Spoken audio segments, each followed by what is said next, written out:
초대교회 성도들은 말로 다 할 수 없는 고난을 당하였습니다. 거듭나기 전에 사울의 모습에서 보듯 유대주의자들은 그리스도인들을 이단이라며 유대법으로 잡아 핍박하고 죽이려 하였습니다. 로마와 헬라 이방인들은 그리스도인들이 자신이 믿는 이방신들을 인정하지 않는다는 이유로 그리스도인들을 조롱하고 핍박하였습니다. 그리고 그리스도인들이 서로를 향해 형제, 자매라 부르면서도 결혼을 하는 것을 보고 근친상간을 한다라고 오해를 하였고, 모일 때마다 예수라는 자의 몸과 피를 먹는다며 인육을 먹는 사람들이라는 헛소문으로 인해 그리스도인들은 나날이 고통을 당해야 했습니다. 궁극적으로 로마의 황제였던 네로는 자신의 실정을 덮고자 AD 64년에 일어난 로마의 대화재의 원인을 그리스도인들에게 덮어 씌우기까지 하였습니다. 그래서 초대교회 성도들은 굶주린 사자의 밥이 되어야 했고, 불에 태워졌으며 끓는 가마 속에 던져지기도 했습니다.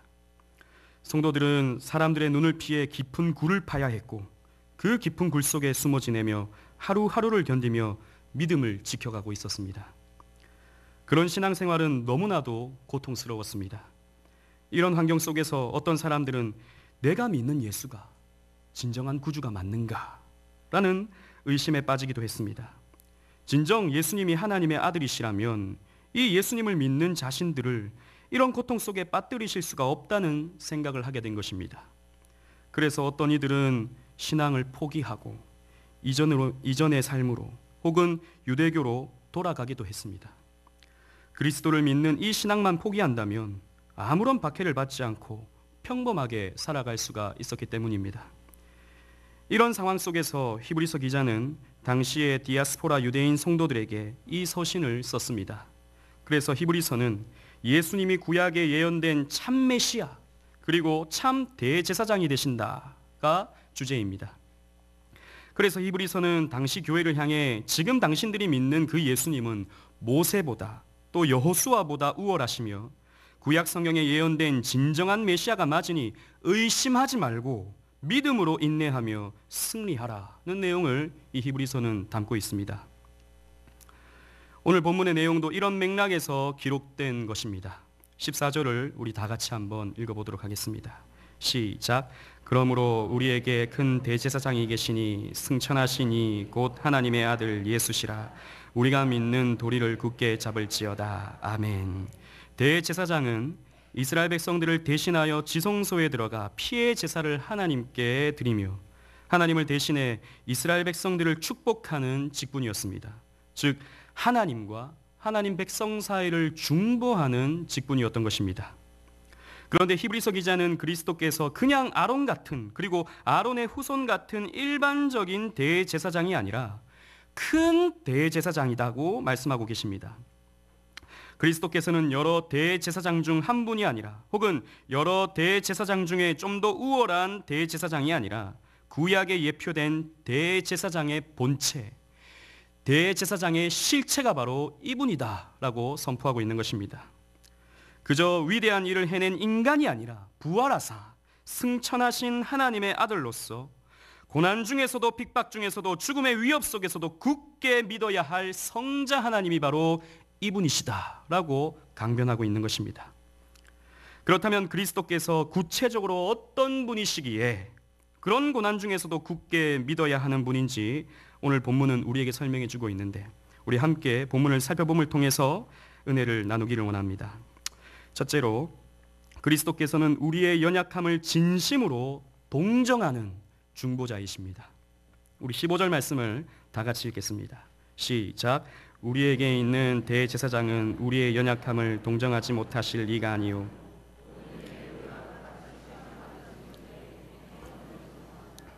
아멘. 우리와 함께 계시는 대제사장 예수 그리스도께서는 우리가 인간으로서 겪는 연약함을 잘 이해하시고 우리를 진심으로 동정하는 분이십니다. 그리스도께서는 하나님의 위치에서 그저 하늘에서 우리를 내려다보시며 동정하는 것이 아닙니다. 그리스도께서는 사람이 되셨습니다. 사람의 모습으로 변장하신 것이 아닙니다. 사람의 속성 몇 가지를 가지신 것도 아닙니다. 예수님은 진짜 사람, 100% 사람이 되셨습니다. 그는 참 하나님이셨지만 동시에 참 사람이 되신 것입니다. 그래서 인간이 겪을 수 있는 모든 고통을 예수님께서는 다 겪으셨습니다. 예수님은 왕자로 태어나지 않으시고 가난한 가정에서, 그것도 가장 비천한 곳에서 태어나셨습니다. 우리는 영화나 예수님의 그림을 보면서 예수님을 아주 멋진 미남, 곱슬머리에 또 파란 눈을 가진 어떤 잘생긴 모습을 우리는 예수님으로 떠올리지만, 이사야 53장에 의하면 고운 풍채도 고운 모양도 없는 분이라고 성경은 설명하고 있습니다. 그리고 온갖 질고, 즉 질병을 몸에 안고 사셨습니다. 예수님은 우리와 똑같이 배고프셨고 목이 마르셨으며 우셨고 지쳐 잠이 드셨습니다. 예수님은 머리 둘 곳차 없으셨습니다. 인간으로서 당할 인생의 고통을 다 당하신 것입니다. 더욱이 예수님은 가족들에게까지 외면을 당하셨고 제자들에게는 배신을 당하셨습니다. 또한 사람들로 미움을 받아 비난당하셨고 침뱉음을 당하셨으며 채찍질을 맞으시고 조롱당하셨습니다.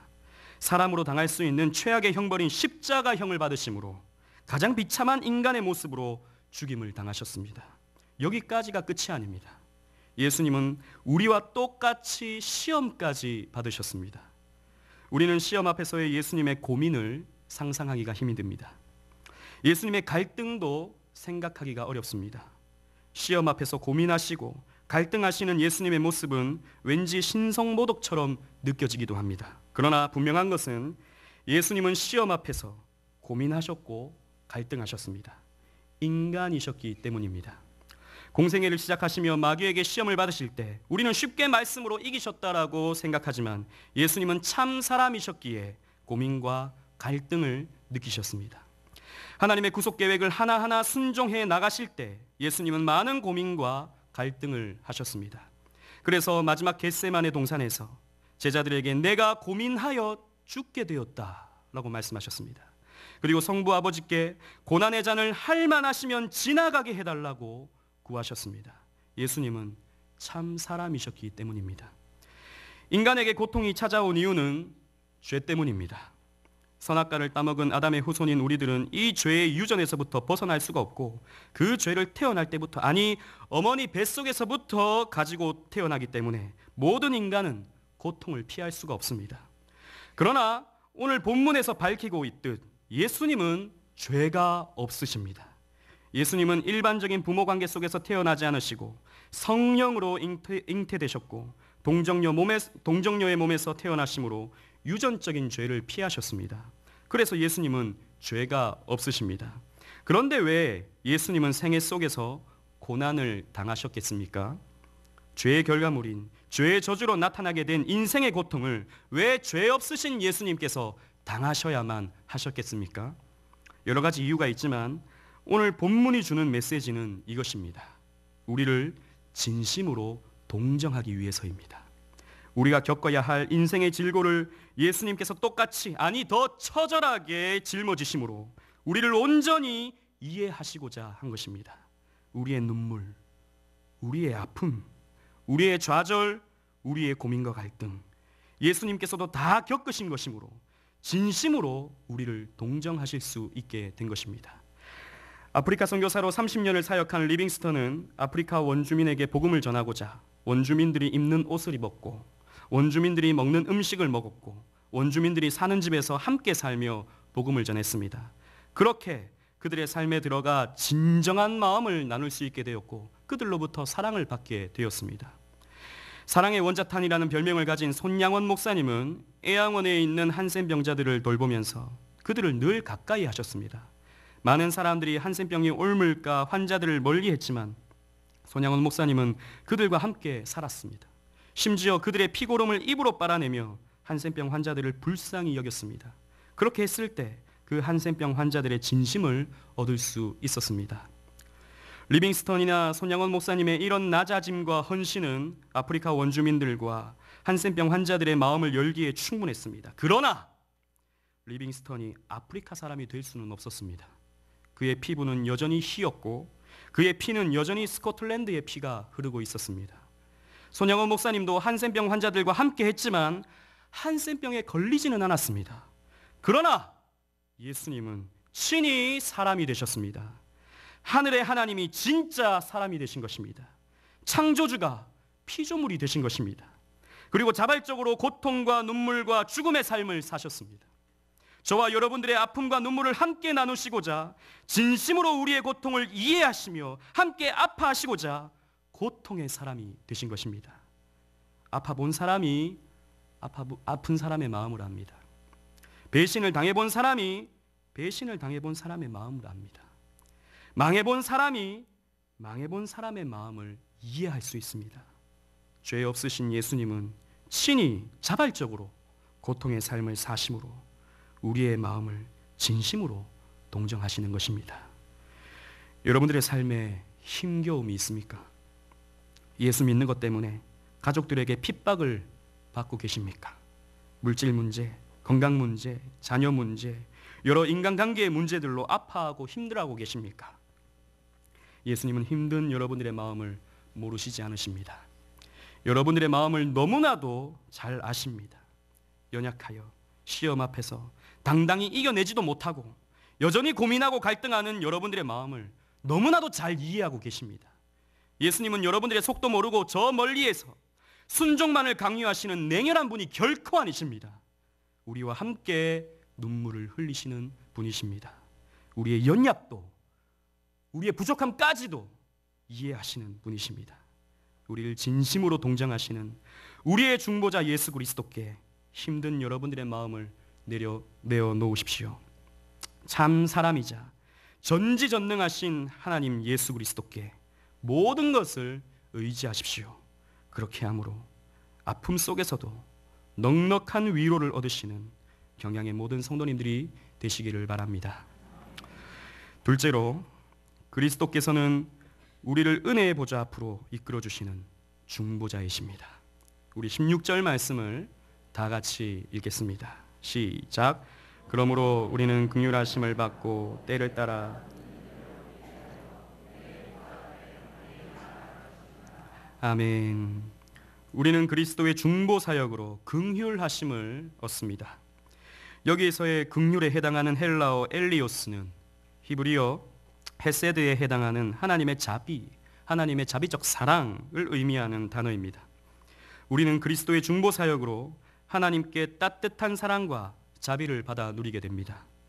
또한 때를 따라 돕는 은혜를 받게 되는데, 이 말은 가장 적절한 때에 하나님의 도움을 얻게 된다는 것입니다. 문제가 있을 때마다 무조건 도와주신다는 의미이기보다는 가장 적절한 때에 가장 적절한 방법으로 우리를 도우신다는 의미입니다. 자기 언약 백성인 이스라엘이 사는 땅, 가나안 땅에 이른 비와 늦은 비를 가장 적절하게 내려주시듯이 하나님은 가장 적절한 때에 고통 속에 있는 성도들의 문제를 가장 적절한 방법으로 극복해 하시는 은혜를 내려주시는 것입니다. 그런데 이런 은혜를 어떻게 받아 누릴 수 있겠습니까? 본문은 은혜의 보좌 앞에 담대히 나아감으로 얻을 수 있다고 말씀하고 있습니다. 은혜의 보좌는 지성소한 법궤 위 시은 자를 염두에 둔 표현입니다.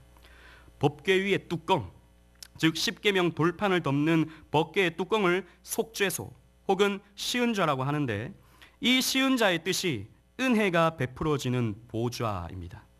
아무튼 이 구절은 그 시은자 앞에 조심스럽게 나아가는 구약의 대제사장의 사역을 생각나게 하는 말씀입니다. 우리가 잘 알듯이 구약시대에 하나님의 백성들은 감히 거룩하신 하나님 앞에 나아갈 수가 없었습니다. 죄인이 거룩하신 하나님을 만나면 죽임을 당하기 때문입니다. 그래서 일반 백성들은 성소 안에 들어가지 못하고 그저 성막 마당 정도만 들어갈 수 있었습니다. 거룩한 성소는 오직 구별된 제사장들만 들어갈 수 있었고, 하나님이 임재하시는 지성소는 1년에 한 차례씩 오직 대제사장만 들어갈 수 있었습니다. 그리고 하나님의 율법에 따라 조심히, 하나님의 방법대로가 아니면 언제든지 죽을 수 있었기 때문에 아주 조심히 지성소에 들어갔습니다. 대속죄일이 되면 대제사장은 백성들의 죄를 속하기 위해 먼저 자신의 죄를 위해 제사를 드리고, 이어 물로 몸을 씻은 후에 지성소에 들어갔습니다. 지성소 안에는 법궤가 있었는데 그 법궤 안에는 인간들의 죄를 폭로하는 십계명 돌판이 있었습니다. 십계명은 율법의 요약으로 율법의 첫째 기능이 인간들이 죄인임을 깨닫게 해주는 것이기 때문에 이 십계명은 인간들의 죄를 폭로하는 것입니다. 이 법궤 위에는 금으로 만든 그룹들, 즉 천사들이 시선을 아래를 향하고 있습니다. 이것은 하나님의 시선이 인간들의 죄를 내려다보고 있는 것을 상징합니다. 대제사장은 희생제물의 피를 가져다가 법궤 위 은혜가 베풀어지는 이 시은좌에 뿌렸습니다. 하나님의 시선과 인간의 죄를 드러내는 율법 돌판 사이에 놓여 있는 언약궤의 뚜껑, 이 은혜의 보좌에 뿌려진 대속 제물의 피가 죄를 심판하시는 하나님의 진노를 누그러뜨릴 수 있었던 것입니다. 이러한 구약의 규례는 앞으로 도래하시는 영원한 대제사장이신 그리스도의 사역을 예표하고 있었습니다.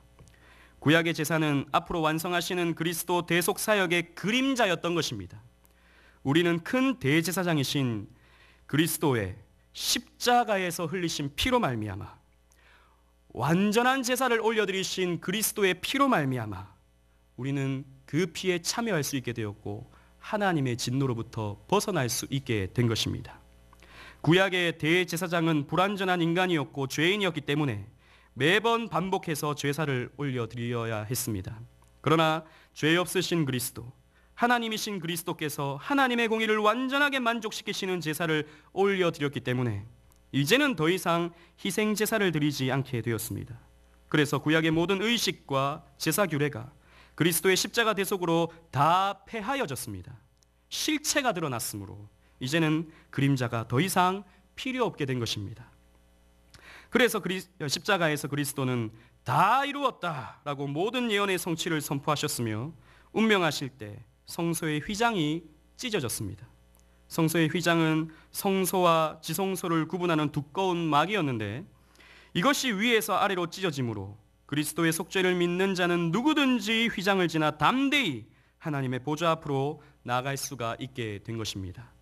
하나님의 존전과 우리 사이를 막고 있던 휘장이 찢어짐으로 우리는 자유롭게 하나님께 나아갈 수 있게 된 것입니다. 다시 말해서 하나님과 우리 사이가 화목하게 된 것입니다. 우리의 죄로 말미암아 공의로우신 하나님의 진노를 받아야 마땅한 우리가 그리스도의 피로 하나님과 화해하게 된 것입니다. 하나님은 그리스도의 피를 통해 우리를 보시기 때문에 우리가 여전히 죄인이라도, 우리에게 여전히 흠이 있다 하더라도 우리를 의롭게 여겨주시고 하나님의 자녀로 삼아 주십니다. 그래서 하나님의 보좌를 오늘 본문은 은혜의 보좌라고 말씀해 주고 계시는 것입니다. 그렇다면 우리는 어떻게 은혜의 보좌 앞에 나아갈 수 있겠습니까? 그것은 바로 기도입니다. 영원한 대제사장 되시는 그리스도의 중보로 우리는 우리의 필요를 그리스도의 이름으로 하나님께 구할 수 있게 되었습니다. 하나님과 우리의 관계가 그리스도의 중보를 통해 이루어졌듯이 우리의 기도도 그리스도의 이름을 통해 하나님께 상달되는 것입니다. 그래서 우리는 예수님의 이름으로 기도하는 것입니다. 우리는 이 기도를 통해 은혜의 보좌 앞에 나아가 우리의 눈물과 아픔, 시련과 고통의 문제를 내어놓아야 합니다. 그때 하나님의 긍휼과 때를 따라 돕는 은혜를 통해 우리는 그 어려움의 문제들을 극복하거나 해결받을 수 있게 되는 것입니다. 우리는 이 본문을 읽을 때 큰 충격이 없지만 이 히브리서를 읽던 당시의 히브리인들은 이런 구절에 놀라움을 금치 못했을 것입니다. 그들은 함부로 지성소에 들어갔다가는 죽는다는 것을 너무나도 잘 알고 있었던 사람들입니다. 그런데 은혜의 보좌 앞으로 담대히 나간다는 것은 그들에게 너무나도 신기하고 놀라운 일이었습니다. 어떻게 죄를 가진 인간이 거룩하신 하나님의 존전으로 나아갈 수 있단 말입니까? 당시에는 로마의 황제에게도 함부로 나가지 못했습니다. 함부로 왕에게 나아갔다가는 죽임을 면치 못했을 것입니다. 이것은 오늘날에도 마찬가지입니다. 우리가 아무런 예고나 초청 없이 청와대 대통령 집무실에 들어간다면 아마 징역살이를 해야 될지도 모릅니다. 아니, 청와대 정문도 통과하지 못할 것입니다. 그런데 우주의 왕이신, 왕 중의 왕이신 하나님의 보좌에 담대히 나아갈 수 있다니요. 그것도 자신들의 문제와 억울함을 하나님께 직접 토로할 수 있다니요. 이 구절은 당시 히브리인들에게는 엄청난 충격이었던 것입니다. 곰곰이 생각해보면 이 시대를 살아가는 우리에게도 이 사실은 정말 놀라운 은혜가 됩니다. 여러분, 서울시장은 우리를 잘 만나주지 않습니다. 대통령은 평생 살면서 한번 만나기도 어렵습니다. 얼굴 보기도 힘듭니다. 하지만 이 세상 만물을 다스리고 통치하시는 전지전능하신 하나님께는 우리는 언제든지 만날 수 있고 언제든지 대화할 수 있고 우리의 고통과 아픔과 눈물과 어려움들을 다 토로할 수 있습니다. 제사장을 통하지 않고 굳이 목사를 통하지 않고서도 기도를 통해 우리는 바로 하나님께 우리의 문제를 아뢰고 가장 적절한 방법으로 해결을 받을 수 있게 되는 것입니다. 그런데 문제는 우리가 잘 구하지 않는다는 것입니다. 잘 구하지 않는 이유는 우리가 기도의 능력을 잘 믿지 못하기 때문입니다. 기도해 봐도 별 다를 바가 없더라는 것입니다. 그래서 체념하고 살아갑니다. 어차피 남들 다 힘들게 사는 것이니까 자신도 그냥 하루하루 힘들게 살아갑니다. 이것은 불신앙입니다. 하나님의 능력과 지혜를 무시하는 것입니다. 하나님이 도움 없이도 얼마든지 살 수 있다는 교만입니다. 그래서 기도에 대한 많은 글을 쓴 E.M. 바운지라는 사람은 이렇게 말했습니다. 기도하지 않는 사람만큼 교만한 사람이 없고 기도하는 사람만큼 겸손한 사람이 없다. 기도한다는 것이 무엇을 의미합니까? 하나님을 의지한다는 것입니다. 기도한다는 것은 내 뜻이 아닌 하나님의 뜻을 구한다는 것입니다. 여러분, 기도한다고 우리가 모든 문제가 해결되지는 않습니다. 초대교회 성도들은 누구보다도 뜨겁게 기도했지만 그들은 한평생 굴 속에서 태어나 바깥 햇볕 한번 보지 못한 채 굴 속에서 죽는 사람들이 부지기수였습니다. 기도한다고 내가 바라는 대로 모든 일들이 척척 움직여지지 않습니다. 하지만 기도할 때 하나님이 우리를 버리지 않으시고 우리를 긍휼히 여기시며 따뜻한 자비를 베풀어 주신다는 것을 우리는 느낄 수 있습니다.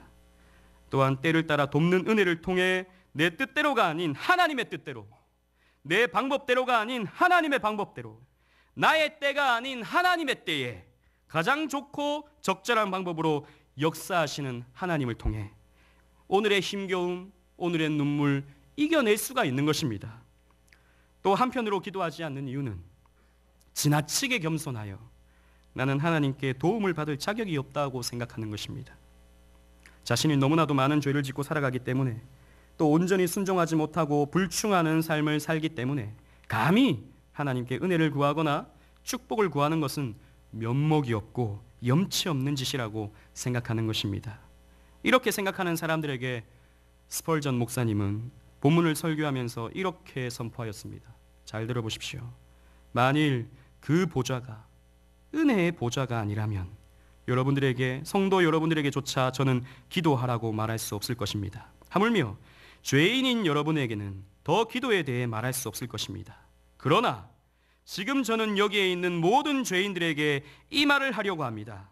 비록 자신이 이제껏 존재했던 가장 극악한 죄인이라 생각한다 할지라도 만날 만할 때에 주님께 부르짖고 그분을 찾으십시오. 은혜의 보좌는 여러분에게 가장 적합한 장소입니다. 무릎으로 나아가십시오. 단순한 믿음으로 여러분들의 구주에게 나아가십시오. 그곳은 은혜의 보좌이기 때문입니다. 라고 스펄전 목사님은 설교했습니다. 이 자리에 있는 성도님들 중에서도 삶이 고달프고 힘에 겨운 분들이 혹시 계십니까? 기도를 통해 은혜의 보좌 앞으로 나아가시기를 바랍니다. 여러분의 구할 것을 감사함으로 하나님께 아뢰시기를 바랍니다.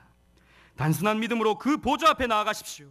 하나님은 긍휼을 베풀어 주시고 때를 따라 돕는 은혜를 여러분들에게 베풀어 주실 것입니다. 중보자 그리스도께서 열어놓으신 그 은혜의 보좌 앞으로 더 가까이 나아가시는 경양의 성도님들이 되시기를 바랍니다. 사랑하는 경양의 성도 여러분, 헌신을 다짐하시는 68에서 71 여전도의 회원 여러분, 초대교회 성도들은 이 서신을 읽고 따뜻한 위로와 또 도전을 받았습니다.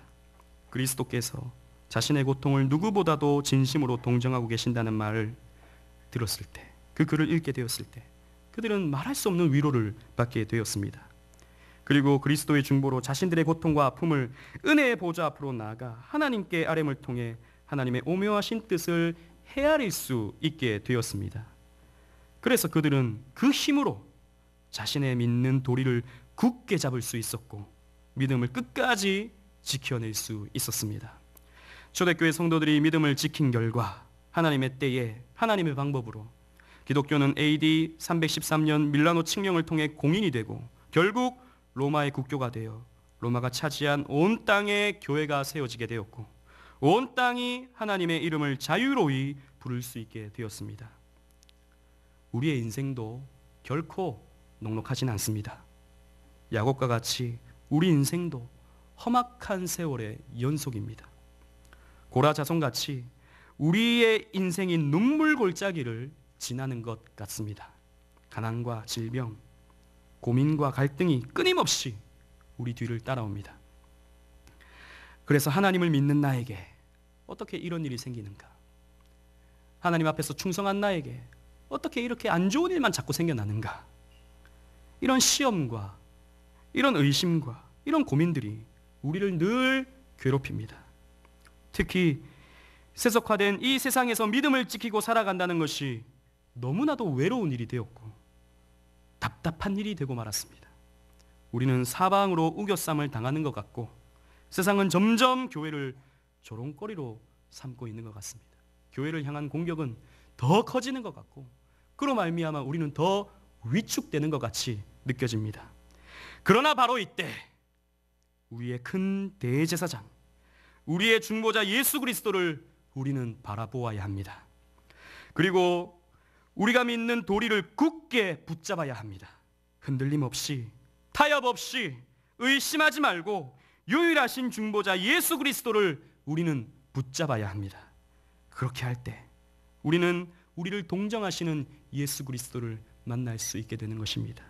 그렇게 할 때 우리에게 긍휼을 베푸시며 때를 따라 돕는 은혜를 베푸시는 하나님의 은혜를 우리는 받아 누릴 수 있게 되는 것입니다. 그렇게 하심으로 믿는 도리를 굳게 붙잡으심으로 끝까지 믿음을 지켜가시는 이 험악한 세상을 끝까지 믿음을 지켜서 승리하시는 모든 경향의 성도님들 되시기를 주님 이름으로 축원합니다.